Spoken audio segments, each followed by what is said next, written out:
Thomas Soto. Le kiosque d'Europe 1 avec Marion Calais et les régions Jean-Philippe Ballas et Le Monde, Axel de Tarlet et l'Écho et l'indispensable Eva Rock qui passe sa vie devant la télé. Bonjour à tous. Bonjour Thomas. On commence par vos quotidiens nationaux. Comme l'écrit aujourd'hui en France, Star Wars, c'est plus fort que tout ce matin. Le sujet fait aussi la une du Figaro, de Direct Matin, de 20 minutes de Libération, qui titre Star Wars System. Sinon, il y a des choses intéressantes aussi dans les journaux. Ainsi, le Figaro nous révèle un bilan confidentiel du ministère de la Justice, qui nous montre à quel point les tribunaux sont confrontés à l'islamisme ordinaire, apologie du terrorisme, agression physique ou encore dégradation visant des lieux de culte. Il y a eu une multiplication des affaires depuis les attentats de janvier. Depuis le 7 janvier, on parle de plus d'1 millier de ce type d'affaires et de 650 gardes à vue.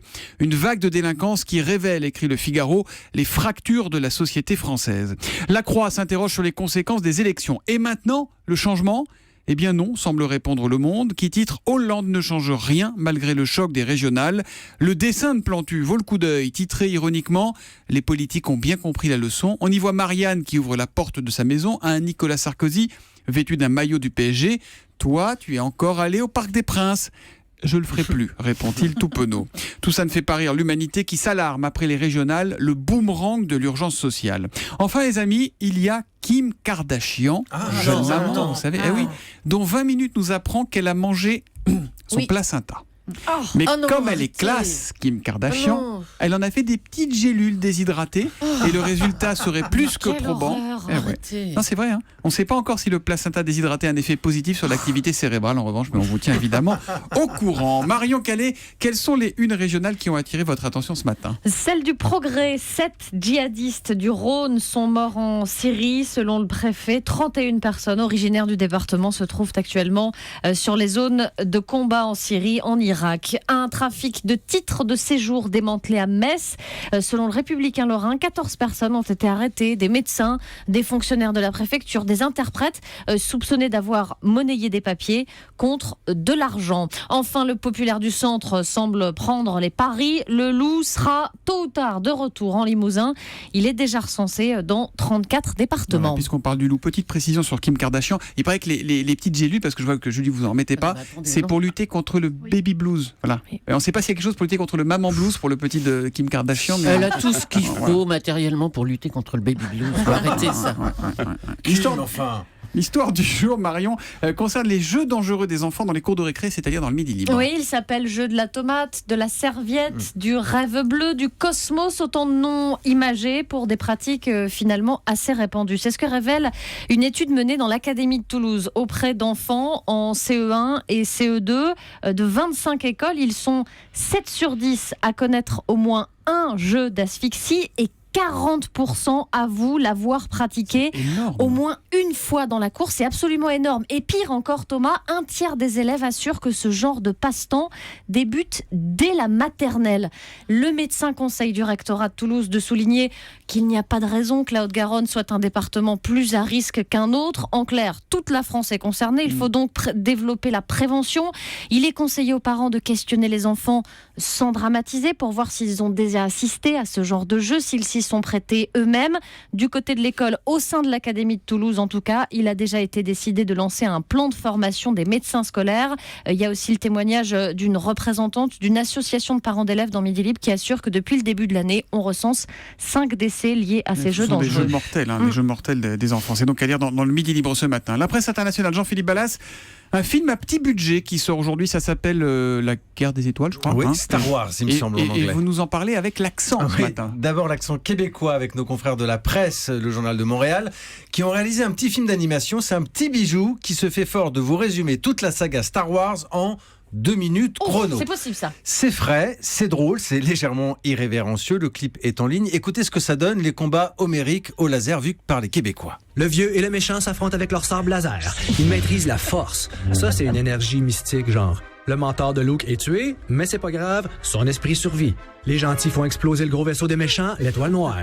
Ensuite, guidé par un vieux sage en forme de pistache, Luke devient un Jedi, un genre de chevalier de l'espace. Voilà, vous remarquerez que Maître Yoda, le chef des Jedi, est comparé à un vieux sage en forme de pistache.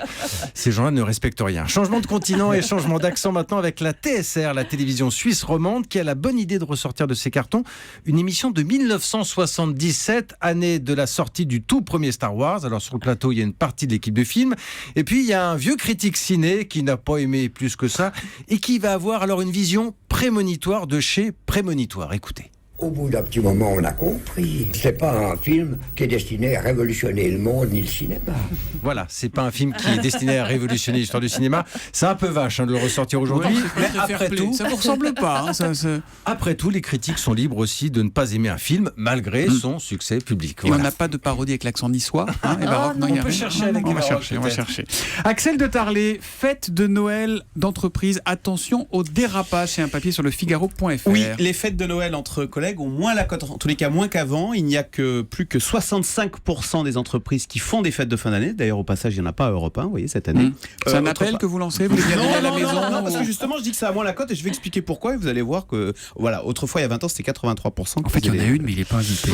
Alors, pourquoi est-ce qu'il y a de moins en moins de fêtes de fin d'année? Parce que d'abord, c'est un mauvais moment. En fin d'année, on est fatigué, on aspire plus à être en famille à la campagne plutôt que dans des salles plus ou moins bien décorées avec des cotillons et des collègues de bureau qui vous ennuient plus ou moins. Deuxième chose, et ça, c'est le Figaro qui met en garde contre le cocktail dangereux dans ce genre de fête. Quand vous additionnez fatigue de fin d'année, plus collègues, plus Cocktail. alcool, vous Quel est vous le plus exposez nocif à des dérapages en tout genre. Alors, premier genre de dérapage, genre tu me plais, et si on allait compter fleurette dans un coin, qui peuvent ensuite compliquer les relations de travail. Mais vous avez surtout un autre genre de dérapage qui Il est... y a encore compter fleurette. Hein. Oui, il faut Bah, vous j'essaie d'être l'imaginez. imagé, ouais. Mais Plutôt voyez, que je te voyez prends la scène. sauvagement, ouais. Oui, Eva, c'est moi, Axel. Allons backloader. Alors, deuxième type de dérapage plus ennuyeux auprès de vos hiérarchies ou vos supérieurs que vous interpellez maladroitement après 2 ou 3 verres. Pour illustrer ce genre de dérapage, je vous ai retrouvé une pub des années 90 Ah, je m'en de Tu souviens. t'es vu quand t'es bu, intitulée Le cocktail d'entreprise. Écoutez, c'est un grand moment. Président, vous ne connaissez pas toutes les forces vives de votre entreprise. Tu t'es vu quand t'as bu. Voilà, autant de raisons de faire attention lors de ces soirées de fin d'année. Ou alors on fait une soirée, mais uniquement avec les collègues qu'on aime bien. Alors donc, Eva, quand est-ce que vous nous invitez tous les 6 Voilà. Mais je vous aime pas. Eva Rock, à retrouver tes fleurettes, à alors. retrouver bientôt sur RMC. Allez, alors à la télé ce soir, Folie passagère, France 2, 22h40, c'est du Frédéric Lopez. Hein. Exactement, bienvenue dans cet étrange cabaret qui est tenu par Fred Lopez en EPAP et accompagné d'une douzaine d'humoristes et de comédiens. Et alors ça commence toujours comme ça. Ici, tout peut arriver. Dans quelques secondes, les portes du club vont s'ouvrir sur un moment de folie passagère. Nos invités sont sur le point de faire leur entrée, mais à cet instant précis, ils ignorent encore tout de ce qui les attend. Oh là là, ça fait C'est un peur. peu la même chose que Truc en terrain connu. Et ben voilà, c'est un melting pot de toutes les émissions de Fred Lopez entre La parenthèse inattendue et Les secrets du bonheur. Alors il y a des interviews, la venue d'un scientifique, des chansons, des sketchs, comme la semaine dernière quand la comédienne Noémie Delattre invite Thomas Dutronc à danser un slow. Et alors allez savoir pourquoi, ça commence à parler de lave-vaisselle. J'adore disposer les éléments dans le lave-vaisselle pour que tout rentre. Ça, c'est mon truc. C'est un défi. Je prends même des photos. Je me dis, putain, c'est intéressant. J'ai réussi vraiment à tout mettre. Ça, c'est des rêves de votre passion pour les Legos, j'imagine. si ça C'est un part, truc de petit garçon. Ouais, je pense que. Mais j'ai découvert que j'étais pas le seul homme comme ça dans mon cas. Alors, l'émission, elle ressemble à mon sac à main que je vous ai amené, à savoir un fourre-tout. Alors, il y a des chouettes moments de télé, et puis il y a des moments où on se demande vraiment ce qu'on est en train de regarder. Alors, j'ai trouvé un truc. L'émission, elle est découpée en séquences qui sont disponibles en replay sur YouTube dès le lendemain. C'est parfait pour la regarder. Et ce soir, il y a 2 invités qui sont formidables, Lara Fabian et Pascal Elbé, et c'est ambiance Noël.